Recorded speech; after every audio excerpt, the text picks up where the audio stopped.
Hi, taking over from Floor. My name is Sjoukje and I'm the Microsoft CTO for Capgemini and the Microsoft Azure MVP. I have the honor to introduce our next speaker, Daniel Paulus. Daniel is a DevOps consultant at Fullstack and he will help us to unleash the power of containers with Pulumi and Azure Kubernetes Service.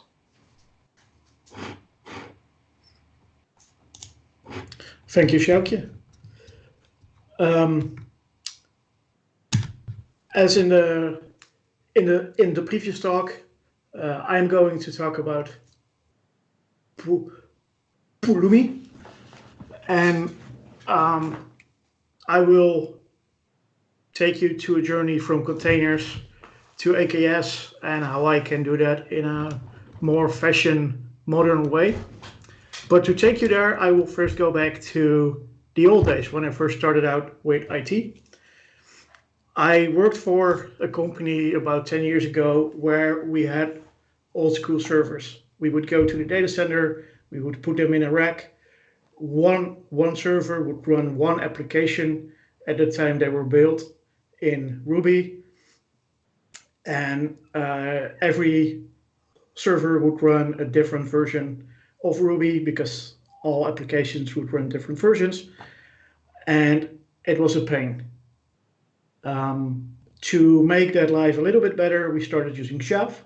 Chef was based on Ruby, so we would do more or less automated builds, and we would have a faster setup of a new server. At the time, we moved from the old servers to a more cloud approach, where we still would have the old data center. We would go hybrid. We would use VMs. Some of the developers would start to use containers, but it's all local and not shared with the operations team. And then we would start to use Terraform in order to set everything up. The split was very clear. Operations used Terraform, the developers used their own languages. There was not really sharing, and it was a pain. The new modern approach would be that you have a fully dynamic situation. You have many different services that talk with each other. You would have containers. You would have something as Kubernetes. You may even use serverless, like Mark told in the first talk. And at this day and age, we would use cloud, just public cloud. And a tool as Pulumi works great because you can use your own development language to write the code. I will show some demos that are based on Node.js. I will use Typescript because I see a lot of usage of Typescript at my current customer. So if you've never done anything with infrastructure as code, let me take you back there for a moment. Why would we want to use infrastructure as code? Installing a server by hand with a bunch of bash scripts, and every time something would fail or a package would not be available, things would hurt. There would be errors and everything would go on fire. With this new approach, everything is in code. It's repeatable. It's in Git. You can use the same practices as the developers do. You can do code reviews. And it's all within the same workflow. As I talked about modern infrastructure, this is what I meant with modern. It's real languages. It's exactly the same as your developers write. So you as an operations engineer, I would love if you would be in a DevOps role where you would be actually part of a dev team. But let's say you're not, you can learn from them and you can ask for their help to write your infrastructure code. But also for the development teams. I see a lot of development teams right now that struggle with operations responsibilities. there's simply not enough operations people to support all the developers that want to use cloud technologies. So let's share and let's learn from each other. With a tool as Pulumi, we can make that happen. And I will do my demos in VS Code to show you that you can use any editor that you like. It will work. If we then go to the deploy stage, before I deploy new infrastructure, I would like to see what is going to happen. I would like to make sure that I don't blow up my entire stack. And as an operations engineer, I work a lot with CLI tools every day and mostly the entire day. So having a tool that I can use from the command line is great. And I will also show you an example with Azure DevOps, how you can use Azure DevOps to deploy a stack. And then there's this new stage where a lot more security people start to investigate what this cloud thing is and what we as development teams can break in the cloud. If you use the software as a service offering, there is a complete activity log within the SaaS solution. So if you're a CISO and you want to check out what's happening, who made a change, who did something, who broke it, it's all being tracked. So let's go back to how Pulumi works. Basically, in this code snippet, you will see that we create a resource group, and in that group, we create a VM.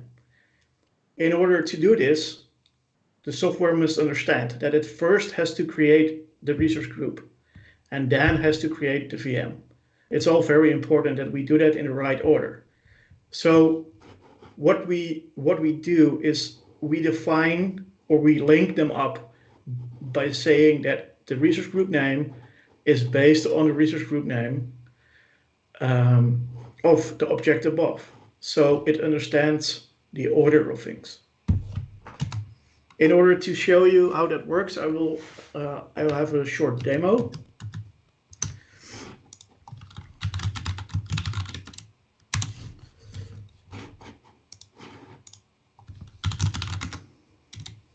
Let me make this a bit bigger.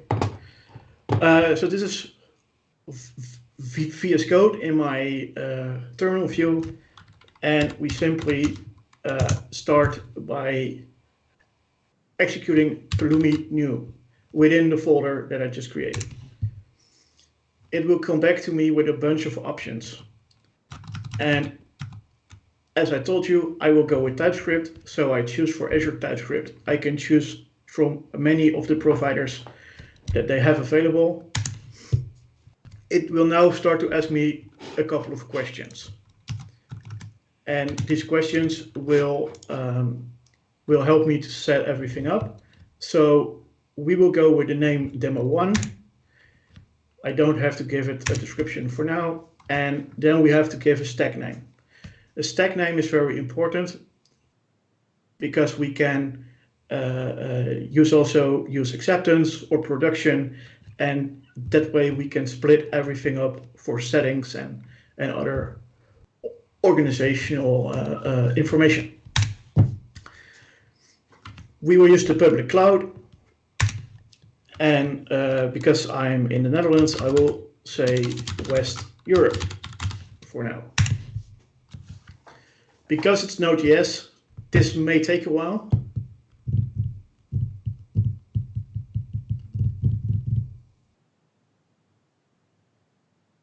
All right, and what it now did, it created the folder structure with a bunch of files in there.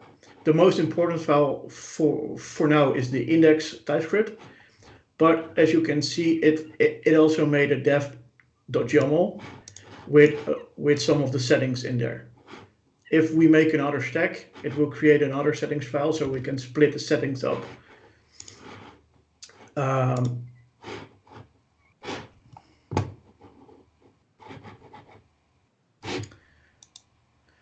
As you can see here, it's already scaffolded us with a very basic deployment.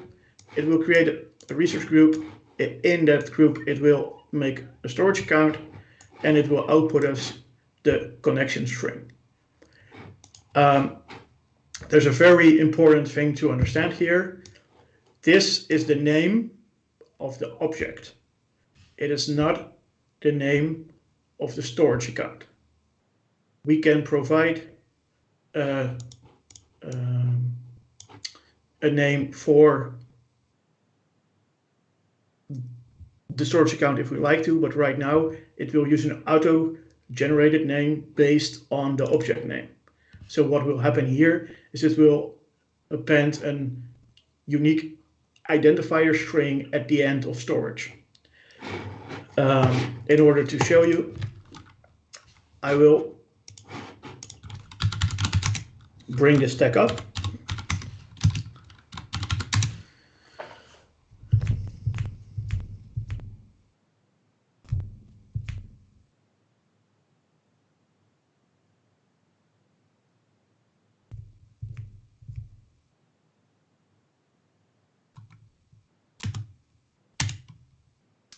And as we ask for the details, you will see that it will make a resource group which has the name resource group, but also appended the unique identifier to it.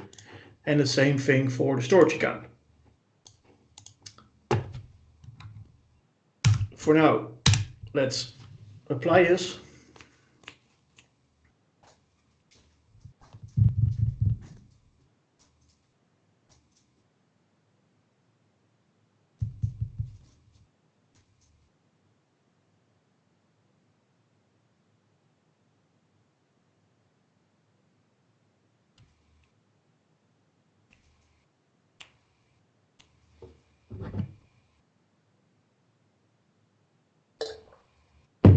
This will take a moment and it's done.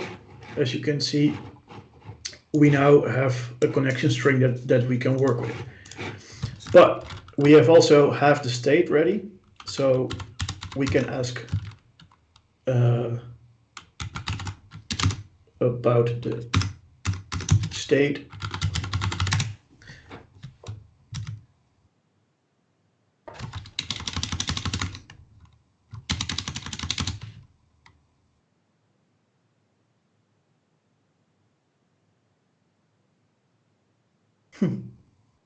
My demo broke.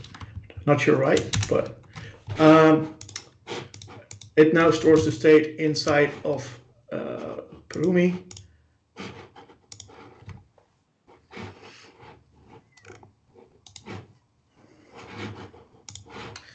So we can see what it made. If you want to store the state in a different tool, we can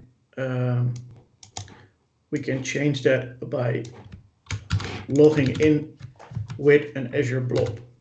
So right now I don't have one to apply, but if you want to use your own backend storage, that's fine. You can use Azure, you can use Google, or you can AWS S3 buckets. That will all work perfectly. So let's continue on by why I believe that having a modern tool like this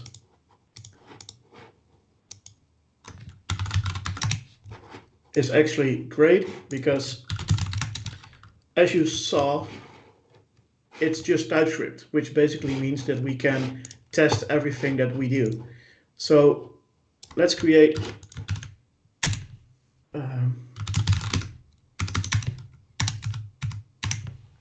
again a new project. Just use all the basic and only change the region.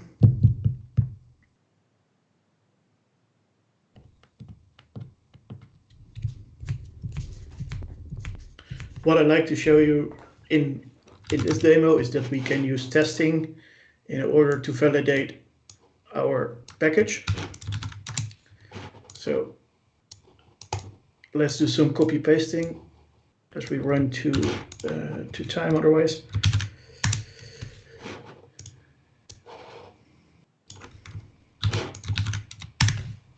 I will add a bunch of extra packages that we need in order to make the testing work.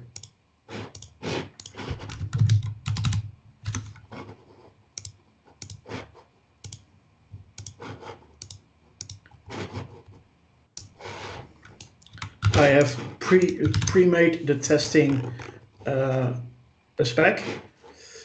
I see that I have an issue.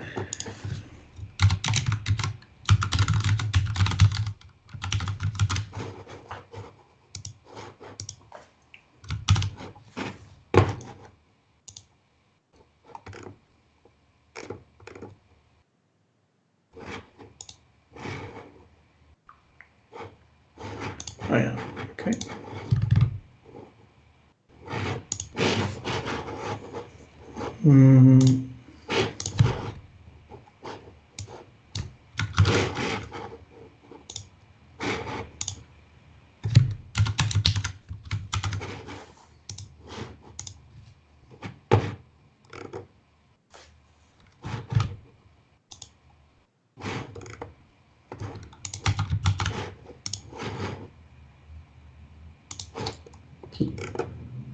Live coding in a presentation is always a challenge, but it seems to work.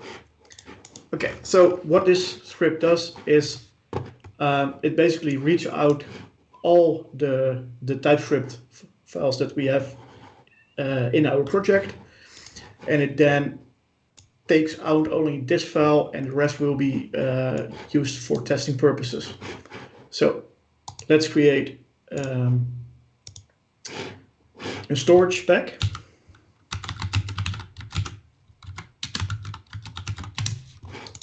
And in the storage spec, we will first import some of the basics that we need. And as long as we haven't run, it doesn't know the state, so it can really test. So the dry run, if we only dry run, it will not work. But we can now start to say things as for the storage account that we have, we want to make sure that it should have an exact name. So not the auto generated name that we had. That will be an async method because we have to wait on the object. And we will now read out the name of the storage account. So storage account put name, and we expect the name to equal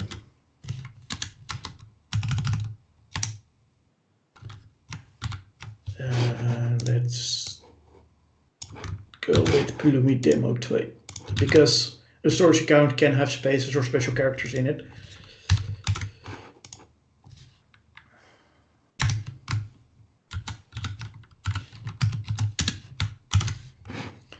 Okay, so if we now run, oh, I have to fix one thing in the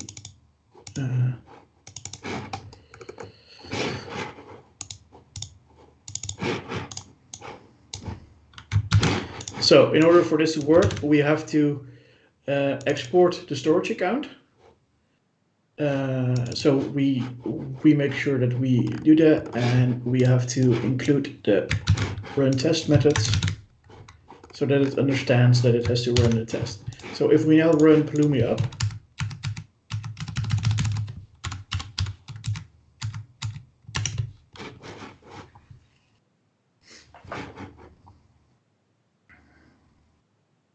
you will see that it was running the Mocha test.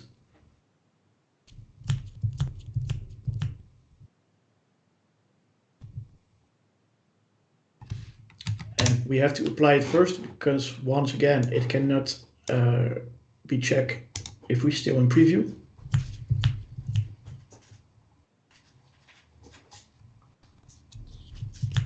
And the check now will fail because we haven't set the name of the storage account. A little bit of a spoiler here, but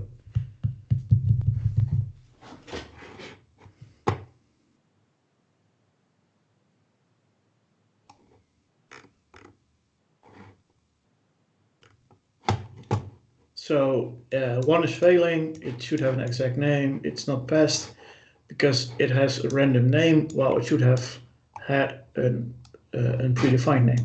So let's fix it.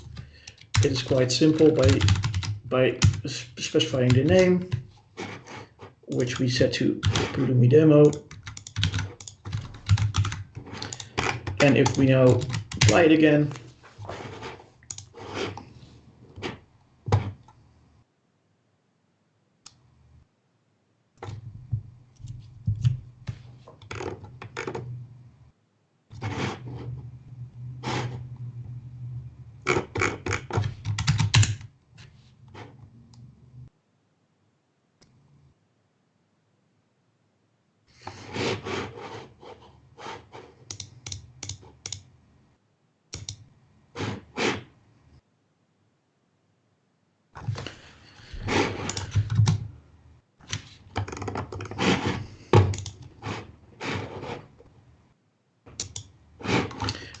so this becomes extremely handy when you work with other dev teams that have mastered the testing part, because right now you see it has an exact name.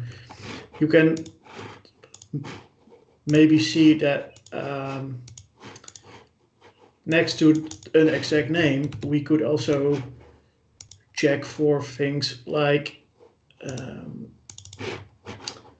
it should be in West Europe region, right?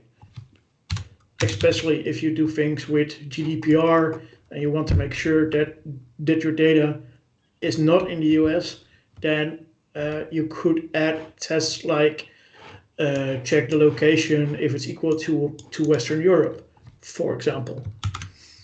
And you will see that will pass as well. In order for time, I will skip a little bit. Another thing that we can do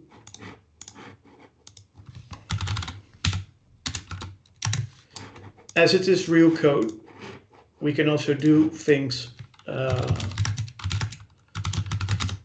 like loops.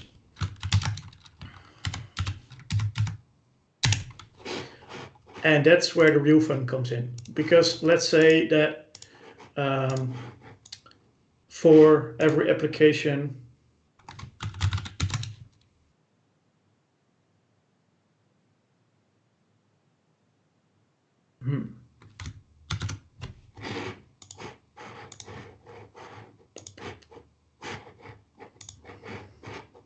let me fix something.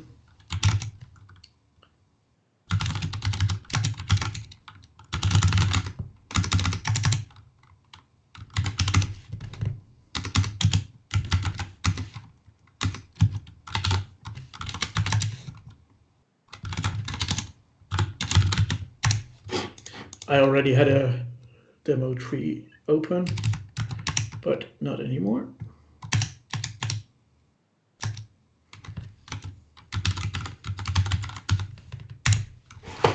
So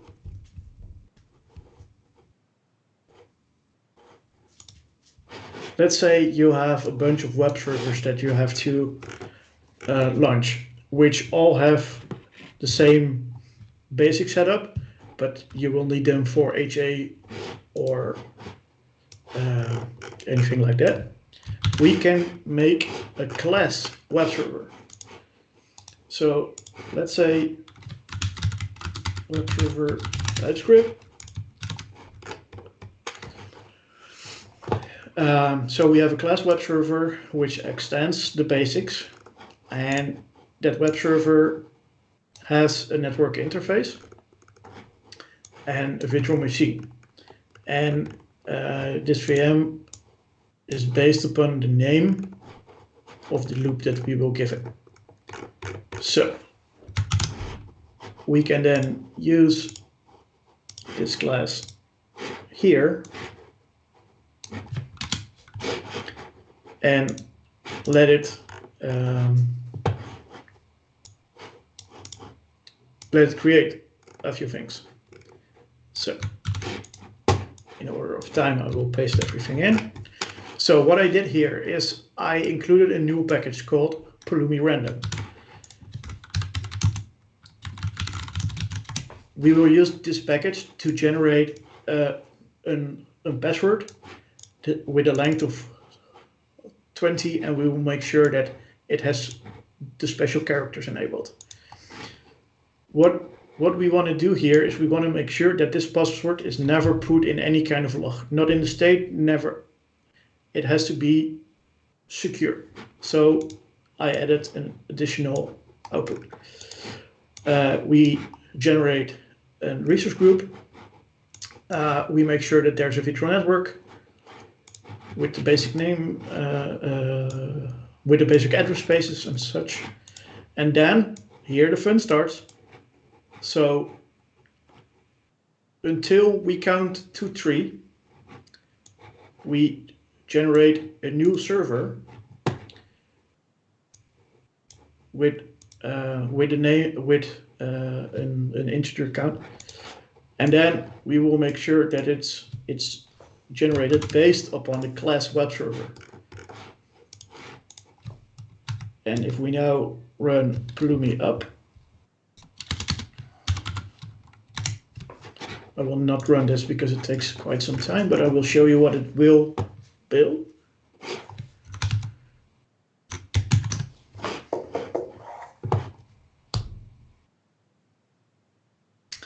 It will create 3 web servers within a resource group and with a virtual network.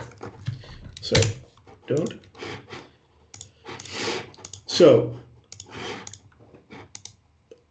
now I want to show you how we can use this in order to build an awesome AKS stack with some containers and Helm charts and everything in there, all managed from Pulumi. So keep in mind that what I will show you is demo state, and I would never run that in actual production, but we can do cool stuff. So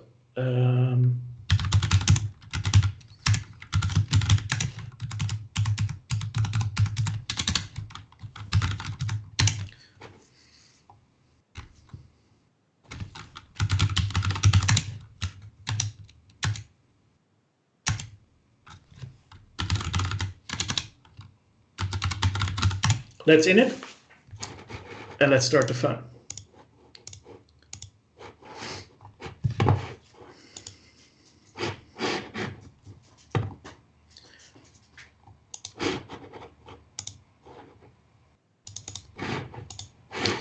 So we don't need this, but we do need a bunch of packages because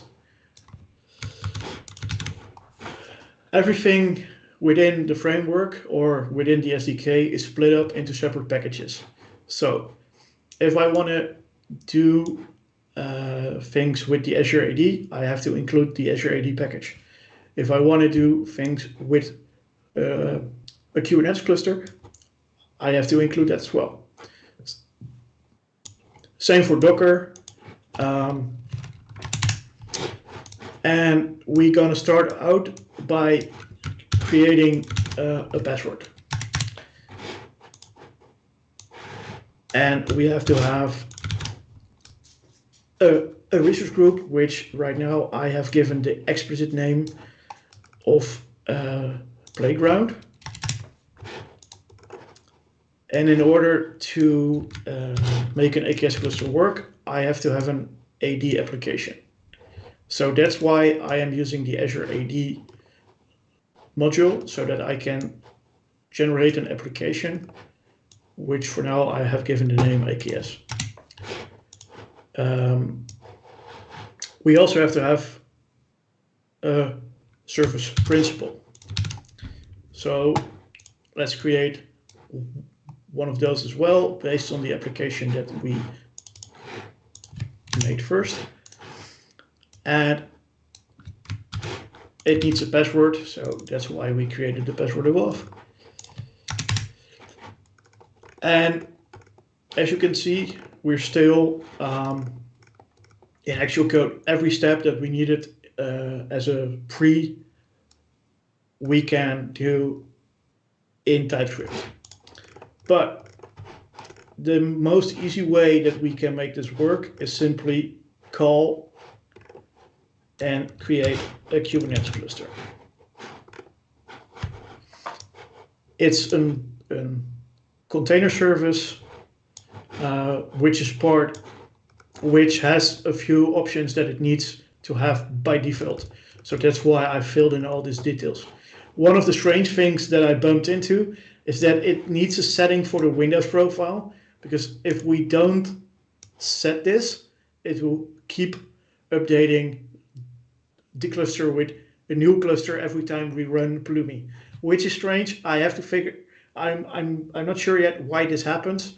I will find that out at a later moment. But for now, this will work. And if we run this, we will have a basic empty Kubernetes cluster, which on its own is not very special. But we can start to do cool things to it. Let's create a container service as well. So we make sure that we have an ACR ready to go inside so that's our private repository. And as a developer or as a development team, we create a Node.js application. So how cool would it be that in this same deployment, I can create this application from my Docker file all in one repository. Okay, let's create a Node app. And I do need to write it correctly. And within that Node app, there are 3 files. But the most important one is, of course, the Docker file. Oh.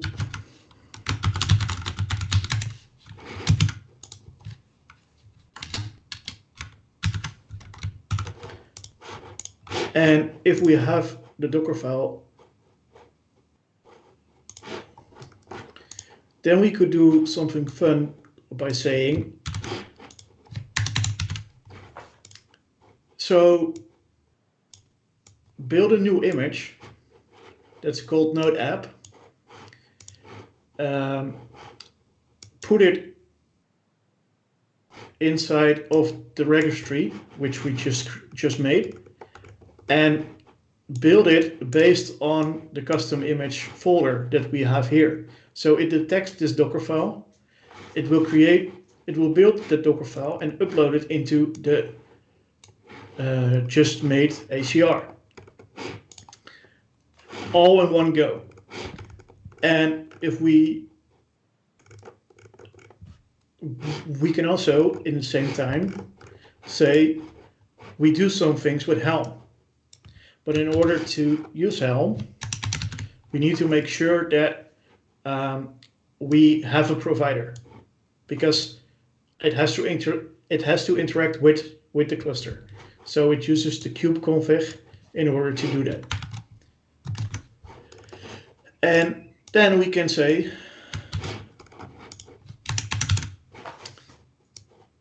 use Helm, in my case still v2. I might upgrade to v3 anytime soon now, and use a chart. I wanna install the stable version of Jenkins, which right now is 1.10 in the Helm charts, and I want to provide it with a Kubernetes provider. And at the same time, I want to make sure that I export the cluster name, but I also want to export the kube config. So I can, with Pulumi up, I can get everything that I need in order to interact with this cluster. If I want to run this right now, it will take up to like 15 minutes in order to complete. So I did that in a bit of pre-work. Right here, let me make that a little bit bigger. You can see everything that we just did. And my node application is also filled in. And I also made sure that it has been run with Azure DevOps. And thankfully, the latest state is green. So this basically means that right now in Azure, we have a resource group called Playground. In there, we have a registry, and in the registry, we have a node application, which is built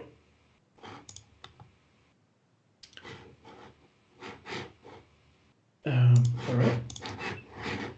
And to zoom a little bit on the Azure pipeline, there is a package in the store that you can install, which makes it very easy to run Pulumi from your Azure build pipeline. You can simply make sure that you have a subscription with enough power to make that happen. You run up, you give it some of the basic args.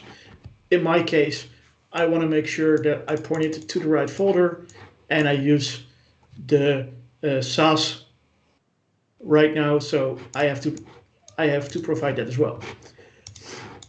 After that, you will see that you install Node.js, you install Helm, you make sure that you install all the npm packages, then you run Pulumi, and if everything is gone as planned, your entire green. Let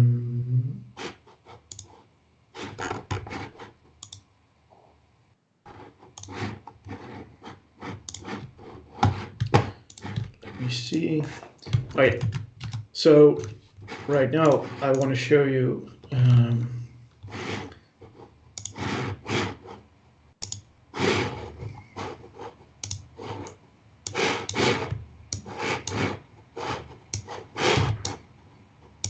that I can actually interact with the cluster.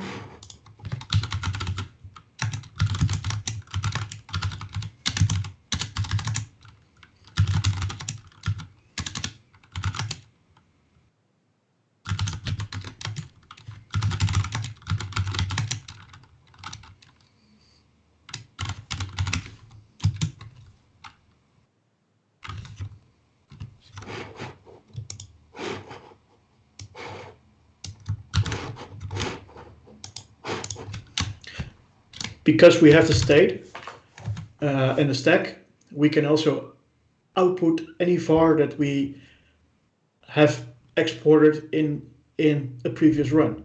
So right now, I have exposed the kube config,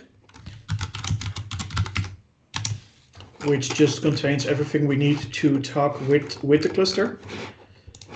And you can simply run any command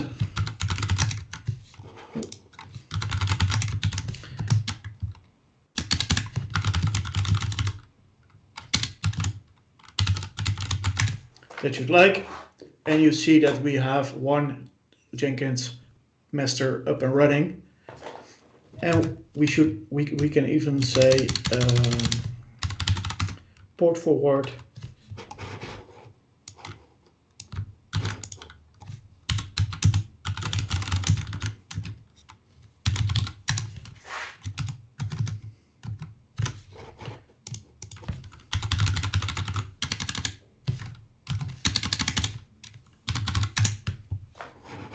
and we are attached to our Jenkins. So as you can see, there's a lot of cool stuff that we can do by simply using a tool like Typescript to use the same language as we did to build our Node.js application. And you are all good to go with one Pulumi up command. So everything that I showed you here, it's all free to get started with. As we speak, you only have to have an Azure subscription in order to start with AKS. The AKS master planes are free, but you do pay for the nodes that you use. So the bigger they are, the more expensive they are. And one tip that I can give you, simply run Pulumi destroy, and it will make sure that all the resources that we just made are offline. That's it for today. Are there any questions?